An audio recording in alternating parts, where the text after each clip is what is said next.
पगली कह के वो ठुकरा गइल, पगली कह के वो ठुकरा गइल।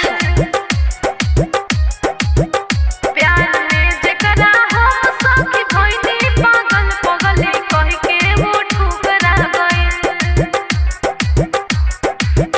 हमके दिल से बिसार गइल, एह मोहब्बत के टुकड़ा भइल।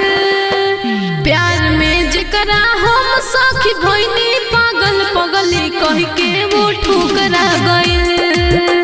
प्यार में जेकरा हम सखी भइनी पागल, पगली कह के वो ठुकरा गइल। तू जो हंस हंस के सनम दिल जो मेरा तोड़ा है, प्यार करके बीच राह पे मुझे छोड़ा है।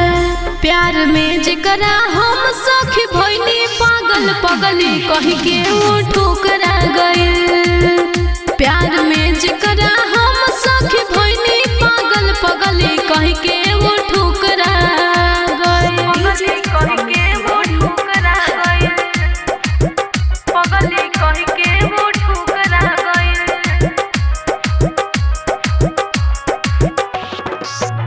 प्यार में जेकरा हम सखी भइनी पागल, पगली कह के वो रोज करत रहे बात कई के फोन हो, अब जे करीले ता पूछेले तुम कौन हो।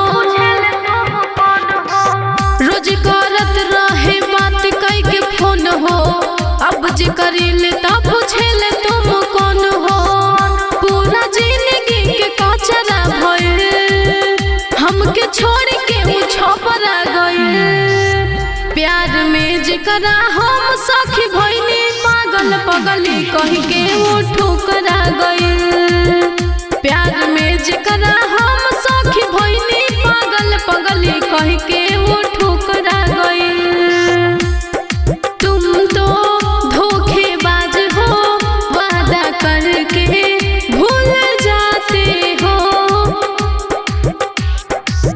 पगली कह के वो ठुकरा गइल, पगली कह के वो ठुकरा गइल।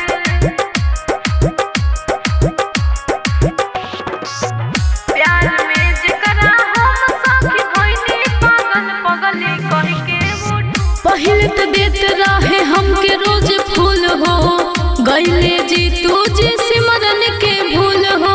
सिमरन के भूल हो, पहले तो देते रहे हमके रोज फूल हो, गइले जी तुझे सिमरन के भूल हो।